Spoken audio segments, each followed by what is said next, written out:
డబ్బు, అనారోగ్యం, ఉద్యోగం, వ్యాపారం, అప్పులతో బాధపడుతున్నారా? మీకోసమే లాంచ్ యువర్ ఫ్యూచర్ ప్రోగ్రామ్. నమస్కారం అనిల్ సింగ్ గారు. నమస్తే శిరీష. సో చాలా వరకు కూడా డబ్బుని ఏ విధంగా సంపాదించుకోవాలి, సంపాదించుకున్న డబ్బుని ఏ రకంగా సేవ్ చేసుకొని దాని నుంచి డబ్బులు కావచ్చు, హై రిటర్న్స్ వచ్చే మార్గాల గురించి చాలామంది ఎదురు చూస్తూ ఉంటారు. అండ్ దాంతోపాటు సేఫ్టీ ఉండాలి, సెక్యూర్ ఉండాలి, హై రిటర్న్స్ రావాలి. ఈ మూడైతే మెయిన్. మనం ఇన్ని రోజుల వరకు మాట్లాడుకున్న ప్లాట్ఫామ్స్ కాకుండా వేరే ఒక కొత్త దాంట్లో ఇన్వెస్ట్మెంట్ మనం పెట్టి మన డబ్బుల్ని హై రిటర్న్స్ వచ్చే మార్గం చేసుకునే అవకాశం ఉందంటారా? ఆపర్చునిటీ వచ్చిందంటాను. ఎందుకంటే ఏకంగా ఏ ప్రైవేట్ బ్యాంక్ లేదా government bank or any postal savings గురించి మనం మాట్లాడుకున్నాం ఇప్పుడు. కానీ వీళ్ళందరికీ తల్లి తండ్రి దైవం లాంటిది రిజర్వ్ బ్యాంక్ ఆఫ్ ఇండియా. ఏకంగా డైరెక్ట్గా రిజర్వ్ బ్యాంక్ ఆఫ్ ఇండియానే ఇప్పటి నుంచి వీళ్ళందరికీ కాంపిటీషన్ ఇవ్వబోతుంది అనమాట. ఇంకా ఎలాంటి డౌట్ అయితే ఉండదు. కరెక్ట్. ఎందుకంటే ఒక బ్యాంక్ మూతపడొచ్చేమో, ఎందుకంటే గతంలో జరిగాయి కాబట్టి. కానీ డబ్బులు సప్లై అయ్యే ప్లేస్ ఎలా? ఎగ్జాక్ట్లీ. సో కుబేరుడు ఉన్న చూడనమాట.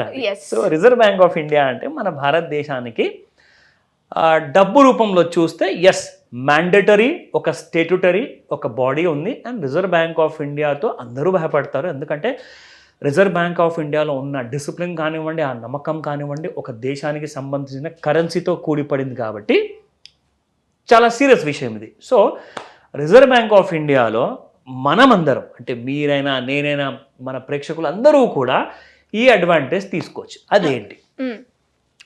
మనము 1000 రూపాయలు పెట్టుబడి పెట్టామా ఆర్ 1,00,000 రూపాయలు పెట్టామా అది ముఖ్యం కాదు. మనకు వచ్చే రాబడి ఎంత అన్నది చాలా ముఖ్యం మనందరికీ కూడా. ఎందుకంటే మనము కష్టార్జితం అంతా దాచుకుంటాము అండ్ పెట్టేది ఒక మంచి రిటర్న్ కోసం. సో అలాంటి రిటర్న్ యాన్యువలైజ్డ్ ప్రకారంగా మనం రిటర్న్స్ చూసుకుంటే ఆర్బీఐ ప్రొవైడ్ చేస్తున్న రీటైల్ డైరెక్ట్ స్కీమ్లో నేను చెప్తున్నాను, మీరు ఒకవేళ ఒక 10 లక్షలు పెట్టుబడి పెట్టారనుకోండి, హ్యాపీగా మీకు 10% పర్ యానం రిటర్న్స్ అంటే you will get solid money ప్రతి సంవత్సరము. అంతే, మనం పెట్టుబడి పెట్టిన దానికి ఇంకా రెట్టింపుగా మనకు రిటర్న్స్ వస్తాయి. ఇది ఎలా ప్రొవైడ్ చేసిందో మీకు డీటెయిల్స్ అన్ని ఇస్తా. ఫస్ట్ అండ్ ఫార్మోస్ట్ చూసుకుంటే రీటైల్ డైరెక్ట్ స్కీమ్ ఏదైతే గవర్నమెంట్ ఆఫ్ ఇండియా నుంచి ప్రధానమంత్రి గారు చెప్పిన తర్వాత రిజర్వ్ బ్యాంక్ ఆఫ్ ఇండియా ఇది మనందరి కోసం కల్పించిన అవకాశం. ఎందుకంటే ఇంతకుముందు ఓన్లీ ఎఫ్ఐఐస్ అండ్ మన బ్యాంక్స్ వీళ్ళకే ఈ డామినేషన్ అనేది, ఈ బెనిఫిట్ అనేది దక్కేది. కానీ ఇప్పుడు ఏమైందంటే మన ప్రతి ఇండియన్ సిటిజన్కి కూడా ఈ లాభం జరగబోతుంది ఇక్కడ నుంచి. అఫ్ కోర్స్ మనందరి కోసం, బ్యాంక్స్ కోసం not a great news. So ఇక్కడ ముఖ్యంగా చెప్పుకోవాలి అంటే రీటైల్ ఇన్వెస్టర్స్ ముఖ్యంగా మనకి గవర్నమెంట్ సెక్యూరిటీస్ అంటే గవర్నమెంట్ బాండ్స్ అండి. ఇప్పుడు ఒక పెద్ద ఓఆర్ఆర్ రోడ్ కట్టించాలి, లేదంటే నేషనల్ హైవేస్ కట్టాలి, డ్యామ్స్ కట్టాలి, బ్రిడ్జెస్ కట్టాలి, ఎలక్ట్రిసిటీ ఇన్ఫ్రాస్ట్రక్చర్కి డబ్బులు ఖర్చు పెట్టాలి అంటే గవర్నమెంట్ దగ్గర మనం పే చేసే ట్యాక్సెస్ ద్వారా కానివ్వండి ఆర్ మనం సేవ్ చేసే గవర్నమెంట్ బాండ్స్లో ఆ డబ్బులు ఎఫ్డి డబ్బులు కానివ్వండి వాటిల్ని గవర్నమెంట్ పబ్లిక్ యూటిలైజేషన్ సర్వీసెస్ కోసం వాడేసేసి అందులో వచ్చే రిటర్న్స్ నుంచి మనకి గవర్నమెంట్ ఆఫ్ ఇండియా ఆర్బీఐ ద్వారా ఏం చేస్తుందంటే they will pay us the returns అనమాట. ఎందుకంటే మొన్నే మనం చూసుకుంటే రీసెంట్గా 2023లో Reserve Bank of India government of ఇండియాకి డివిడెండ్ పే చేసింది. అది ఏంటంటే దాదాపు 80,000 కోట్ల పైన డివిడెండ్ పే చేసింది. అంటే దానికి అర్థం ఏంటి? రిటర్న్స్ బాగానే వస్తున్నాయి, ప్రాఫిట్స్ బాగానే వస్తున్నాయి. అండ్ ఆర్బీఐ అంటారా ఒక దేశానికి బ్యాక్ బోన్ లాంటిదని చెప్పుకోవచ్చు. ఎకానమీని నిలబెట్టే ఒక పర్మనెంట్ స్థాయిగా ఉండే బాడీ అంటేనే reserve Bank of India. So ఇప్పుడు మనం ఇక్కడ చూసుకుందాము ఎలాంటి ఆప్షన్స్ ఉన్నాయో మనము ఇన్వెస్ట్మెంట్ చేసుకోవడానికి. ఇక్కడ మనము ట్రెజరీ బిల్స్లో ఇన్వెస్ట్మెంట్ చేసుకోవచ్చు, దాంతోపాటే గవర్నమెంట్ సెక్యూరిటీస్ అండ్ గవర్నమెంట్ బాండ్స్లో కూడా పెట్టుబడి పెట్టచ్చు, స్టార్టింగ్ ఫ్రమ్ స్మాల్ అమౌంట్స్ నుంచి. అండ్ ఎస్జీబీస్ అంటారు అంటే సావరిన్ గోల్డ్ బాండ్. ఇందులో కూడా మనం డైరెక్ట్గా అంటే ఇప్పటిదాకా మనం అందరం అనుకునే వాళ్ళం ఏంటంటే ఒక ప్రైవేట్ బ్యాంకో గవర్నమెంట్ బ్యాంకో వెళ్ళి అప్లై చేసుకోవాలి అనుకున్నాం. కానీ ఇప్పుడు రిజర్వ్ బ్యాంక్ ఆఫ్ ఇండియానే ఇస్తుందండి మీకు అసలు సావరిన్ గోల్డ్ బాండ్లో పెట్టుబడిగా పెట్టుకోమని చెప్పేసి. సో ఎక్కడ కూడా వెళ్ళే అవసరం లేదు, డైరెక్ట్గా ఆర్బీఐలో పెట్టుబడి పెట్టుకోవచ్చు. రేట్ ఆఫ్ ఇంట్రెస్ట్ ఏ విధంగా ఉంటుంది? ఇది చాలా ఇంపార్టెంట్.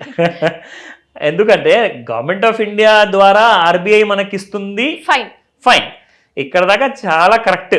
కాకపోతే మనకు రాబడి లేకపోతే అసలు కిక్ ఉండదుగా అసలు. సో ఖచ్చితంగా ఎఫ్డీస్లో మీరు మీ డబ్బులు జాగ్రత్తగా ఉండాలి అని అనుకున్నప్పుడు 5% లేదా 6% లేదా 7%తో అడ్జస్ట్ అయిపోవాలండి. ఇక దానికంటే ఎక్కువ అడిగితే సారీ బాస్ అంటారు, ఉండదు మీకు అంత రిటర్న్. ఎందుకంటే మీ డబ్బులు సేఫ్ ఉండాలి కదా మరి, సో మీకు తక్కువ రిటర్న్ వస్తుంది. కానీ రిజర్వ్ బ్యాంక్ ఆఫ్ ఇండియాలో మీరు పెట్టుబడి పెడితే వేరే వేరే ఇన్స్ట్రుమెంట్లో వేరే వేరే రిటర్న్స్ ఉన్నాయి. అప్ టు 10% per annum వరకు మీరు సంపాదించవచ్చు క్లియర్గా, no danger to your investment. So మీ పెట్టుబడికి ఎలాంటి ధోకా లేదు, ఎక్కడికి వెళ్ళవు మీ డబ్బులు, ఎందుకంటే ఆర్బీఐలోనే డైరెక్ట్గా రీటైల్ డైరెక్ట్ స్కీమ్లోనే మీరు పెట్టుబడి పెడతారు కాబట్టి. సో ఇందులో గవర్నమెంట్ ఆఫ్ ఇండియా ద్వారా reserve Bank of India announcement ఇచ్చిన డీటెయిల్స్ కూడా మీకు చూపిస్తాను. మొన్నటి న్యూస్ పేపర్, ఇన్ఫ్యాక్ట్ ఈ డేట్ కూడా మీకు చెప్తాను నేను, like on the 18th of March. So Reserve Bank of India ప్రతి న్యూస్ పేపర్లో, తెలుగు న్యూస్ పేపర్లో కూడా ఆర్బీఐ ఈ అడ్వర్టైజ్మెంట్ ఇచ్చిందనమాట. సో మీరు ఇందులో మెన్షన్ చేశారు like RBI retail direct scheme. మీరు వెబ్సైట్కి వెళ్ళండి, వెబ్సైట్ పేరు RBI Retail Direct.org.in. ఇందులోనే మనం అప్లై చేసుకునే ఆప్షన్. కరెక్ట్, ఓన్లీ ఈ వెబ్సైట్లోనే మీరు ఇందులోనే డైరెక్ట్గా వెళ్ళి పెట్టుబడి పెట్టుకోవచ్చు. సరే, ఏమన్నా లైక్ ఫీజు అమౌంట్ ఏమైనా తీసుకుంటారా? అవ్వ, చాలా మంచి ప్రశ్న అడిగారు నిజంగా. సో మీరు ఎక్కడికి వెళ్ళినా, మీరు ఎక్కడ పెట్టుబడి చేయాలనుకున్నా కానీ ఒక కమిషన్ అనేది ఉంటుంది, ఫీ స్ట్రక్చర్ ఉంటుంది, బ్రోకరేజ్ ఉంటుంది. ఇక్కడ మీకు జీరో. సో మీ ఒక్క రూపాయి కూడా ఎక్కడ కూడా ఖర్చు అవ్వదు. ఆ రూపాయి కూడా మీ పెట్టుబడి వైపే వెళ్తుంది. అది reserve Bank of India provide చేస్తుంది. నిజంగా చాలా బ్యాంక్స్కి ఈ విషయాలు తెలిసిన తర్వాత కొంచెం లాస్ అనుకుంటాను, but I'm very sorry, reserve Bank of India చెప్తుంది. సో గవర్నమెంట్ ఆఫ్ ఇండియా వైపు నుంచి స్టేట్మెంట్ ఉంది కాబట్టి మనందరికీ బెనిఫిట్, చాలా పెద్ద బెనిఫిట్. రెండో విషయం ఏంటంటే మీరు easy and convenient mode of payment కూడా చేసుకోవచ్చు. అదేంటి, మీరు డైరెక్ట్గా నెట్ బ్యాంకింగ్ త్రూ గానో, క్రెడిట్ కార్డో, డెబిట్ కార్డో కాదండి, డైరెక్ట్గా యూపీఐతో పేమెంట్ చేయొచ్చు. సో యూపీఐ ఐడి ఉంటే చాలండి. మీకు ఇక్కడ వెళ్ళేసేసి ఫస్ట్ మీరు సైన్అప్ చేయాల్సి వస్తుంది. సైన్అప్ చేశాక వెబ్సైట్లో అక్కడ మీ లాగిన్ డీటెయిల్స్ అన్ని ప్రొవైడ్ చేయాలి, like Aadhaar card, PAN card, మీ మిగతా డీటెయిల్స్ అన్నీ కూడా అక్కడ టైప్ చేసిన తర్వాత మీకు ఒక అకౌంట్ ఓపెన్ అవుతుంది. దాన్నే అంటారు RBI guilt savings account, guilt account అనమాట. సో ఆ GILT గిల్ట్ అకౌంట్లో మీరు ఓపెన్ చేశాక మీరు కావాల్సిన ఆప్షన్స్లో మీరు పెట్టుబడి పెట్టుకోవచ్చు అండ్ మంచి రాబడి తెచ్చుకోవచ్చు. Thank you sir, thank you so much. Welcome Shirisha. Suman టీవీలో మీ పర్సనల్ అండ్ బిజినెస్ ప్రమోషన్స్ కోసం కింది నెంబర్కి కాంటాక్ట్ చేయండి.